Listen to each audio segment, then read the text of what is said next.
Right now, intelligence officials are still piecing through the backgrounds of both of these men. Both of the suspects in these incidents spent a significant amount of time in the military. The suspect in the incident in New Orleans, 42-year-old Army veteran Shamsuddin Jabbar, is a 10-year veteran or was a 10-year veteran of the U.S. Army.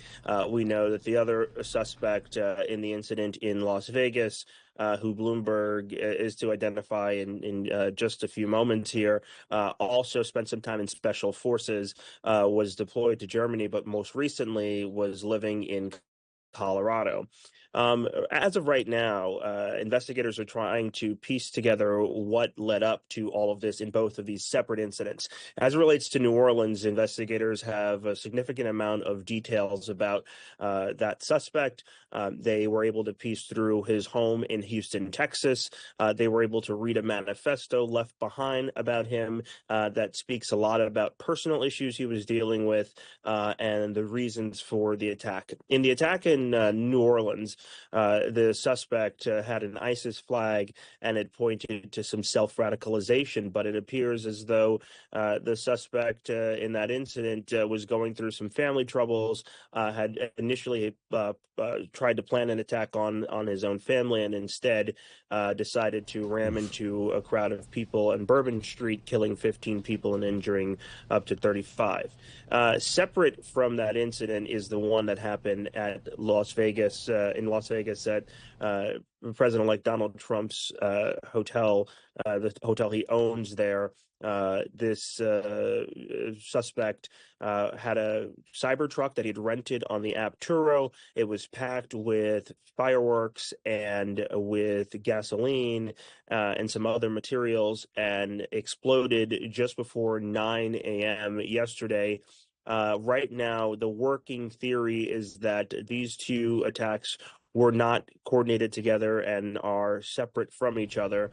And intelligence officials right now are trying to figure out more about his background, the suspect in that incident. What we know there is that that suspect's wife said she hadn't heard from him in several days. He was last seen in Colorado, and it's believed that he rented that pickup, that Cybertruck, he rented it on that app, drove to that hotel, and then it exploded.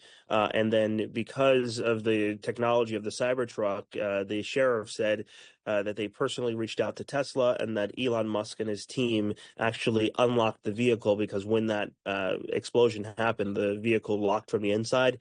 They were able to open it up and get some details about it Wow. and actually see the suspect charging the vehicle at several charging stations. If you know anything about Tesla, you know those cars are equipped with cameras and all of that. And so definitely a big part of the investigation as well. So in New Orleans, Miles, what's next steps here?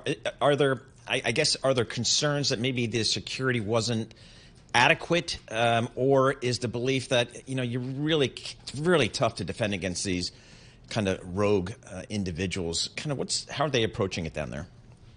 Yeah, of course. Homegrown terror has been a major issue, in the years since 9/11.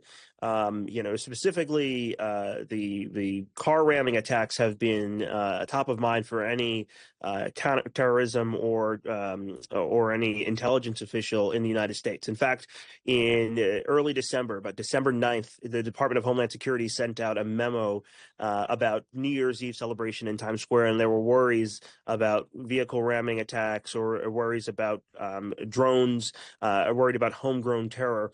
And in fact, this happened in New Orleans instead. New Orleans had taken some measures to keep people safe on Bourbon Street. In fact, in surveillance video that we've obtained, there were police cars nearby Bourbon Street. He drove that pickup truck through the crowd and immediately was engaged by officers who shot him and were able to go through the vehicle. But then you also have the incendiary devices that were found as well. So there is there's quite a lot of evidence that they were able to uncover. But they did take some precautions in that city, and there was a lot staged there to be able to respond quickly.